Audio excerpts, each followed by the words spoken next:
मोदी जी ने तो यही करना था। जाहिर है अगर 10 बिलियन डॉलर वो हमारी कंट्री में इन्वेस्ट करने आ रहे होते तो आप देखते कि हम उन्हें जादू की झप्पी तो क्या, हम उन्हें गोदों में उठा के घूम रहे होते। वहां पे मंदिर भी बने। पीएम मोदी जद्दा जा रहे हैं। विशेष महत्व देते हुए संकेत के तौर पर सऊदी अरब के लड़ाकू विमानों ने पीएम मोदी के विमानों को एस्कॉर्ट किया।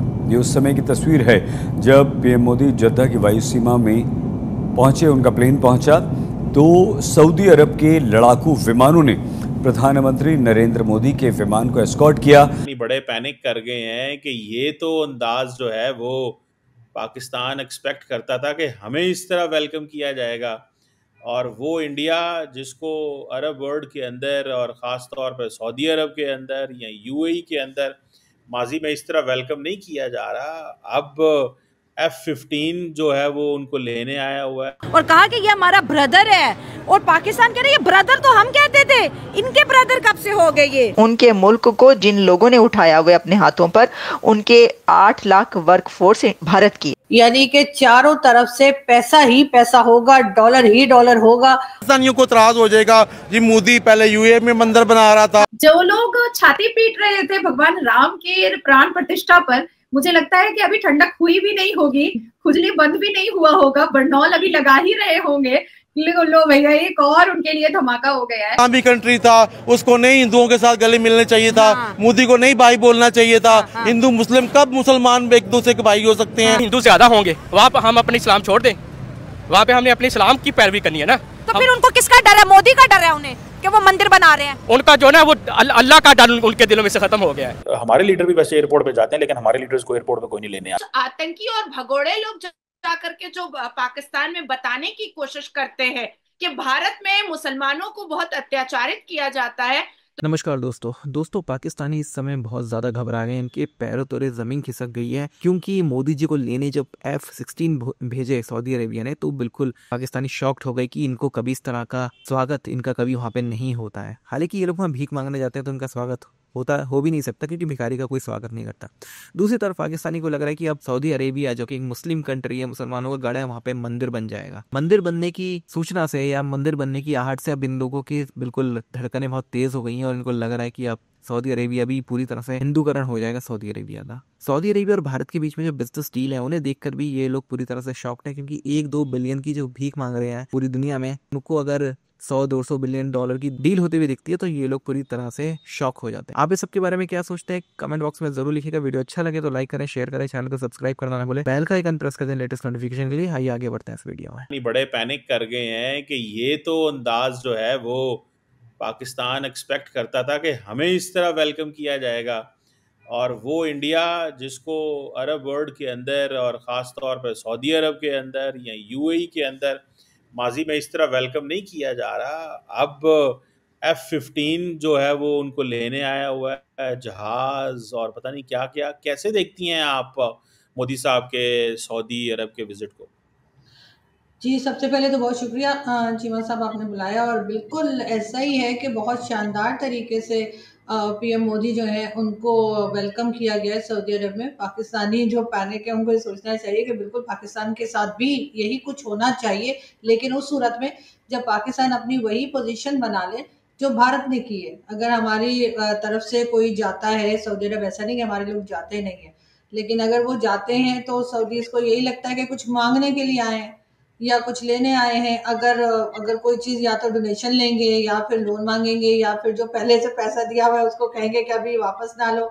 जाहिर उसमें और एक ऐसी कंट्री में बहुत फ़र्क होता है जो आपको कैश में पेमेंट कर रही हो या जिसकी इकोनॉमी बेहतर हो। उन्हें पता हो कि अगर बिजनेस करने आए हैं तो ये हमारे साथ पैसा देंगे और बिजनेस करेंगे। आतंकी और भगोड़े लोग जा करके जो पाकिस्तान में बताने की कोशिश करते हैं कि भारत में मुसलमानों को बहुत अत्याचारित किया जाता है, तो यहाँ पर नाजिया इलाही खान एक मुसलमान आपके सामने बैठी है और सीना चौड़ा करके बुलंद आवाज में आपसे कह रही है कि मैं एक प्राउड मुस्लिम हूं और भारत के पुत्री हो। मुझे एक बात बताइए कि 70% ईरानियन ने इस्लाम छोड़ दिया है और मोर देन 50% मिडिल ईस्ट के मुसलमान युवाओं ने इस्लाम छोड़ दिया है।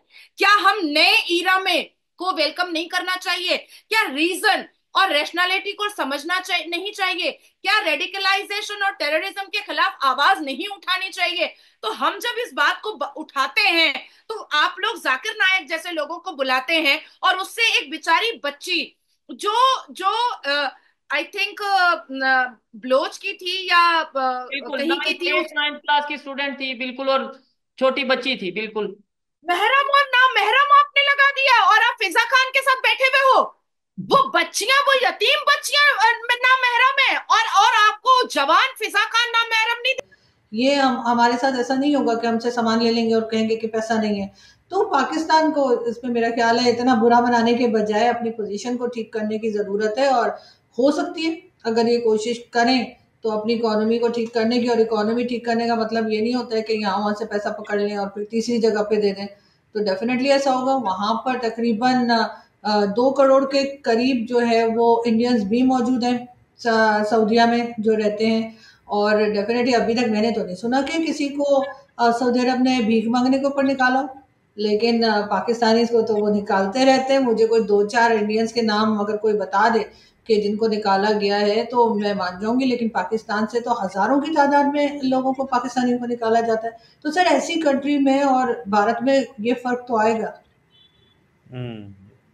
ये बात आपकी ठीक है कि ये जो सवाल है निकालने वाला, कि हमें निकाला जा रहा है 5,000 बंदे को कि वो जनाब आप भीख मांग रहे हैं, और वो कह रहे हैं जी हमें वेलकम किया जा रहा है क्योंकि वो 35-40 अरब डॉलर की इंपोर्ट करते हैं वहाँ से। 40 अरब डॉलर भारत जो है वो इंडिया को, सॉरी सऊदी अरब को देता है। और मज़े की बात तो ये भी है कि आपको पता है कि वो आप कहते हैं कि इस ट्रेड को बढ़ाएं, ठीक है। आपका ये जो F-15 वाला जो बना वो सामने कि F-15 आए हुए हैं, ठीक है, इसको आप कैसे देखती हैं मोदी साहब? ये तस्वीर में आप देख रही हैं कि देख रहे हैं बाहर कि जहाज़ उनको लेने आए हुए हैं और बड़ा प्रोटोकॉल दिया जा रहा है। How do you see this? ये जो जहाज़ है, ये जो मोदी साहब उस जहाज़ को बाहर चाती मार रहे हैं कि वाकई जहाज़ है कि ये, तो कैसे देखती हैं ये जो चीज़ है, मिलिटरली अपने जहाज़ हवा में उड़ा देना और कहना कि वी वेलकम यू? इंडिया का कभी ऐसा वेलकम तो सऊदी अरब में नहीं हुआ, क्या कहेंगे?